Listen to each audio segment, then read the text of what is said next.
Hello, my name is Isabel Stockton. I'm going to talk you through this latest set of fiscal rules and what they mean for the Chancellor's headroom in his first budget. Taking a step back and looking at the history of fiscal targets, the original set of fiscal targets, as we might say, was with us for over a decade, all the way from 1997 until the financial crisis. But after that, fiscal targets started following each other in much, much quicker succession, to the point that, including this latest set of 3 fiscal targets that were presented alongside the Conservative Election Manifesto, we have now seen a total of 16 fiscal targets in just 10 years. So let's look at these 3 new fiscal targets in a little more detail. Not only have we seen many fiscal targets, several of them have also been missed, and the most recent set introduces a current budget target. This target stipulates that the current budget should be projected to be in balance or in surplus in the 3rd year of each forecast on a rolling basis. Since we're targeting the current budget, this allows borrowing for investment. And since we're targeting the 3rd year of each forecast on a rolling basis, this allows borrowing for temporary reasons and also gives policy some time to adjust gradually to permanent shock. All these are attractive features. There are sound economic reasons why you might want to allow for these types of borrowing. Like any of them, it has some downsides. Most obviously, a government that would continually promise to do better in the future but never actually bring the current budget into balance would not be breaking this target. Behind this target, we have 2 additional ones, which are less likely to bind, at least for now. The second target puts a ceiling on investment spending, stating that it must not exceed 3% of national income. Together with the current budget target, this also places a ceiling on overall borrowing. And the final target states that if debt servicing costs exceed 6% of total revenues, then the investment plans, even under the second target, should be reevaluated. This target evokes the debt sustainability assessments that the IMF performs for low-income countries. The reason they consider the share of debt servicing costs of revenues rather than of national income, concerned that these countries would not be able to raise additional revenue even if they wanted to. So if we think we're in a world where in the UK, if we wanted to, we could raise more revenue, then it would be more suitable to consider debt servicing costs as a share of national income. The welfare cap, which was part of the previous set of fiscal targets, seems to have been quietly abandoned. And the commitment to keep the debt burden falling over the Parliament has been downgraded somewhat and is no longer an official fiscal target, but the Conservative Manifesto still promises that this would be the case. So where do the public finances stand as we approach this budget? Total spending as a share of national income has been brought way down since reaching a peak in the immediate aftermath of the financial crisis. And in combination with a much slower but steady increase in total revenues, this has brought borrowing, or the gap between the two, back to around its long-run pre-crisis average. These dots at the end are the extrapolation of what we would see if trends from the first 10 months of this financial year continue for the last 2. And in fact, if instead of total spending, we just consider current spending, that is spending excluding investment, then in the last financial year, for the first time in 17 years, we saw a small current budget surplus, and we are on course to see another current budget surplus this year, albeit a really small one again. So let's go through the new fiscal targets one by one and look at the amount of headroom the Chancellor has against them. The investment ceiling leaves plenty of headroom both against current plans and also against the top-up to investment spending planned in the Conservative Manifesto.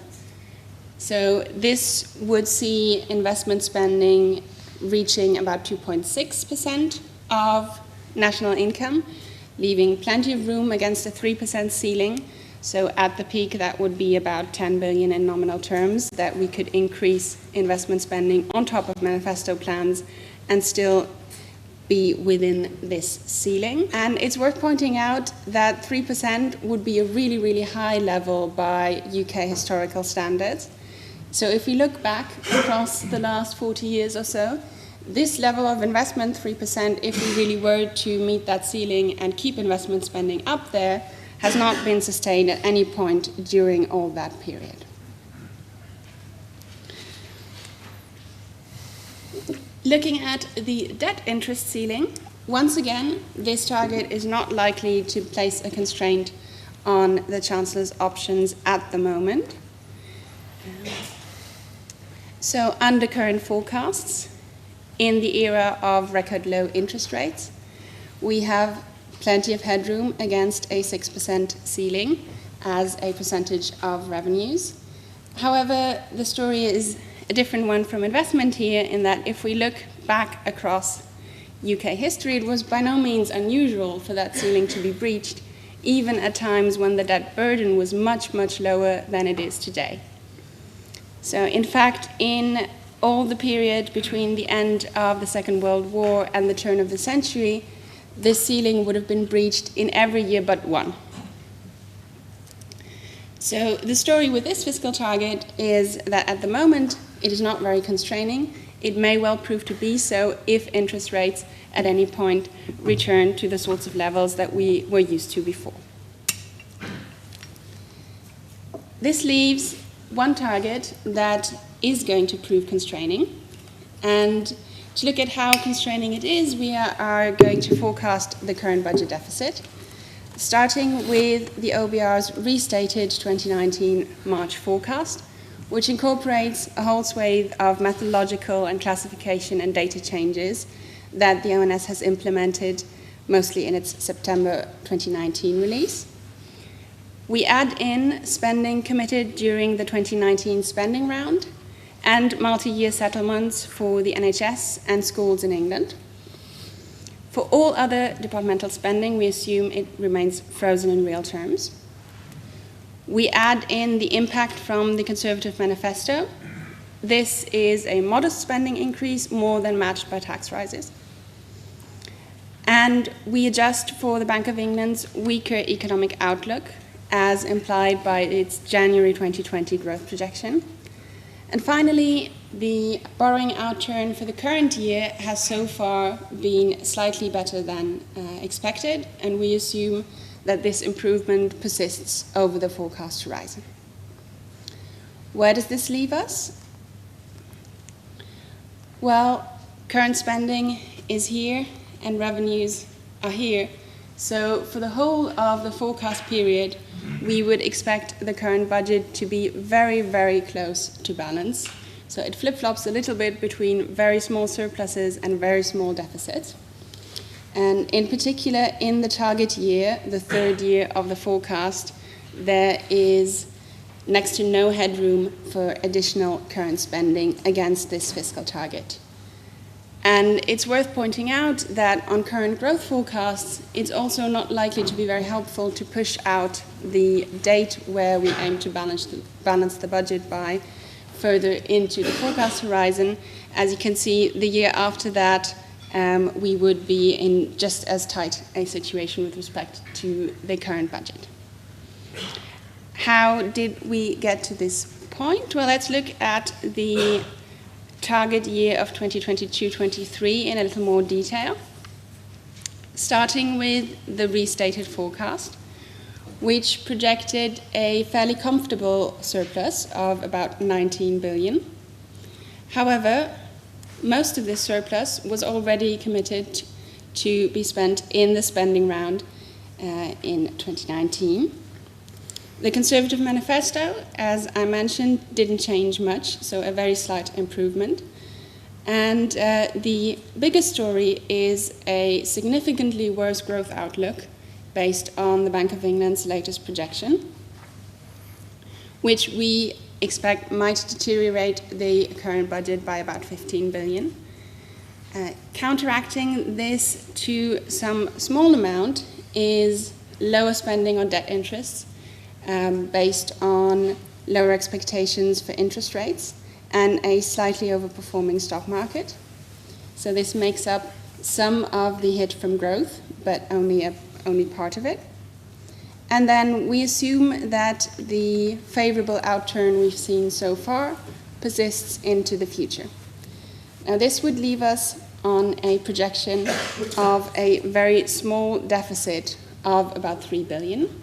Now it's worth saying that we're looking here at the third year of the forecast, and the average forecasting error 3 years out is about 30 billion in today's terms, about 32, I think, in terms of the target year. So this is by no means saying that we're going to miss the target by exactly 3 billion. However, it does make it very clear that if the Chancellor wishes to spend more on public services or to cut tax, this cannot be funded by additional borrowing while also maintaining this target. This would have to be funded by tax rises or by cuts elsewhere. Borrowing is no longer targeted by the fiscal rules directly, but it's still worth looking at the borrowing figures over the forecast to see just how much has changed since the March 2019 forecast. At the time, the OBR projected borrowing to be gradually falling over the forecast period, with a combination of the spending increases from the spending round and the much deteriorated economic outlook projected by the Bank of England in January. We could instead be looking at borrowing that is increasing in nominal terms and pretty much flat as a share of national income. Finally, the Conservative Manifesto did include a promise that the debt burden would be kept falling over the course of the Parliament. Now, in some ways, this is an easy commitment to keep when we just look at the letter of the promise, since headline debt, including the Bank of England, is flattered by the unwinding of the term funding scheme. So loans that were made in the aftermath of the EU referendum are being paid back. This reduces headline debt. However, if the spirit of the promise to keep the debt burden falling is about fiscal policy and not about the Bank of England, then the more meaningful measure to look at strips out the contribution of the Bank of England to debt. And on this measure, even on current policy, so including spending increases in the spending round, but nothing beyond that, is already no longer falling, might even say slightly rising. And if we look at a policy whereby we would actually ramp up investment spending all the way to 3%, as the investment ceiling permits, then we would see a more pronounced rise. And if, in addition to this, we were to allow for more current spending and ran, just as an illustration, a current budget deficit of 1% on top of this, then the rise would be even more pronounced.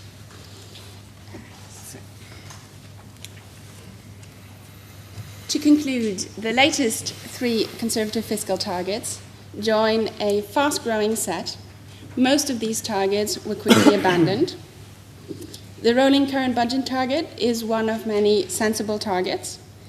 And if the Chancellor were to abandon this fiscal target in March, when it was only set in December, which would make it the shortest lived of them all, that would surely undermine any credibility attached to fiscal targets presented by this government.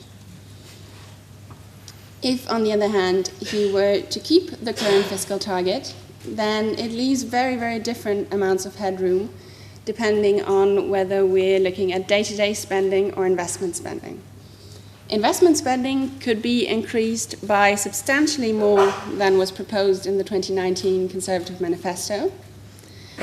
On the other hand, any tax cuts or any increases in day-to-day spending could not be funded by borrowing and would instead have to be matched by tax rises or spending cuts elsewhere. I will now pass on to Ben, who will tell you a little more about the spending side of things. Thank you.